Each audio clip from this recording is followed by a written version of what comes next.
Hey, what's up guys, and welcome to the video. Now, as you probably already know, this video is going to be the cleanup from when I took my Raptor out mudding a little while back, and I hope you guys like mud because there's going to be a lot of it in this video.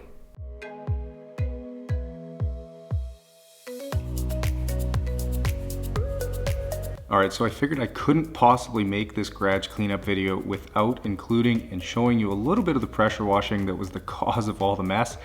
And if you haven't already seen the main channel video of this detail or the Clean With Me episode I did a few weeks back, you should definitely give those a look too.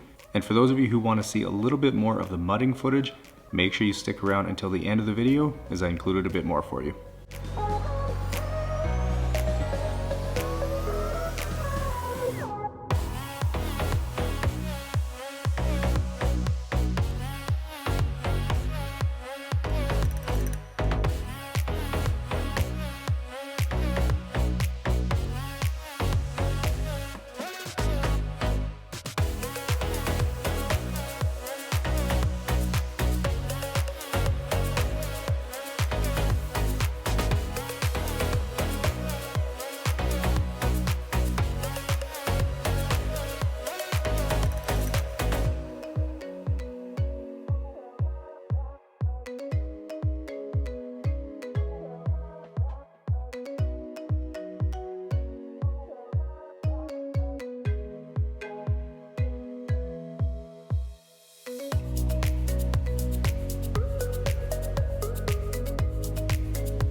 Now, as you guys can imagine, most of the mud on this truck was in the wheel wells and on the underside here, so a good portion of the time spent on the pre-wash rinse was on those areas, because when the mud is wet like it was, it literally gets everywhere. So in order to get it all off, you have to be incredibly thorough, and that just takes time.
Alright, here's the disaster that the Raptor has left on my garage floor, and of all the muddy vehicles I've done, this is definitely the most mud that's been left on the floor.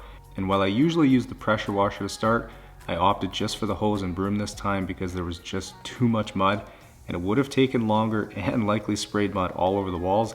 And for those of you who are thinking that I should be using a squeegee here, trust me, I have tried that and it just doesn't work. Because my garage floor has a raised and very rough anti-slip texture, a squeegee just ends up missing all dirt and can't do near as good of a job as a broom does.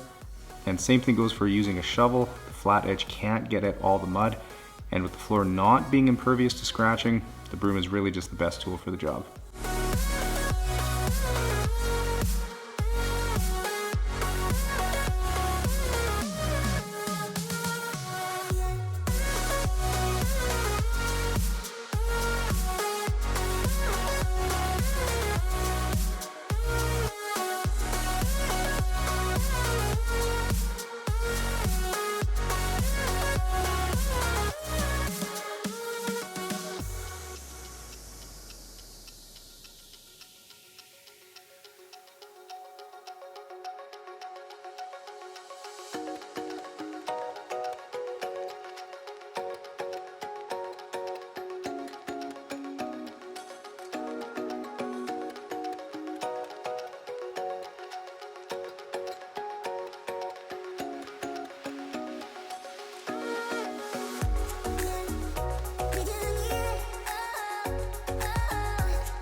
Now, if any of you out there are sitting there thinking, man, this is such a waste of water, or that my water bill must be insanely high, well, I can assure you it's not.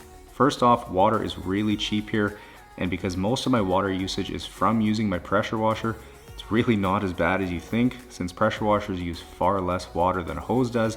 And for those of you who think this is somehow a waste of water, well, I pay for every drop and it all gets reused, but not to mention I'm not doing this in the middle of the desert, so wasting water really isn't a concern here.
Alright, so with the floor nice and clean now, it's time to move on to the drain pit.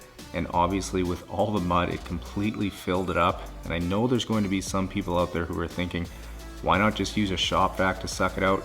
But I can assure you that wouldn't work. It would be a perfect way to clog and ruin a shop vac, as you guys saw just how thick this mud is. But honestly, I just really have no use for a shop vac and truly don't want one sitting in my garage taking up space. So for the 10 or 15 minutes this takes me to do, I'm perfectly okay scooping this mud out by hand.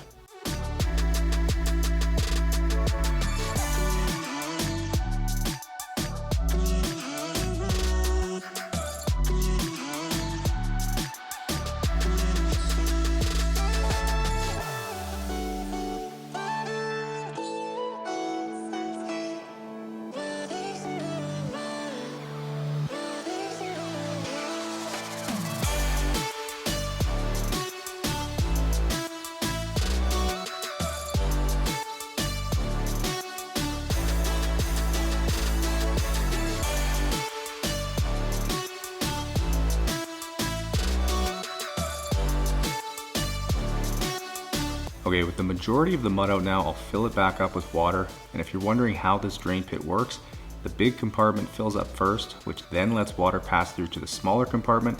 And with dirt settling to the bottom, it greatly reduces the amount of dirt that ends up getting through the small compartment and into the drain. And basically just needs to be cleaned out whenever it gets too full of dirt, which obviously in this case was only one detail. But on average, I only need to do this once every 4 to 6 weeks.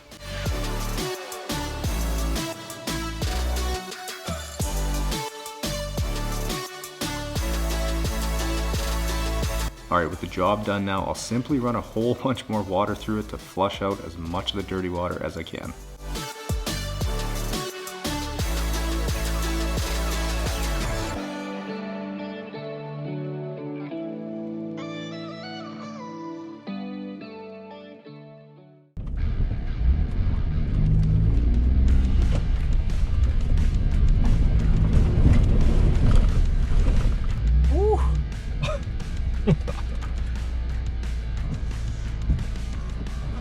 This thing is going to be absolutely filthy.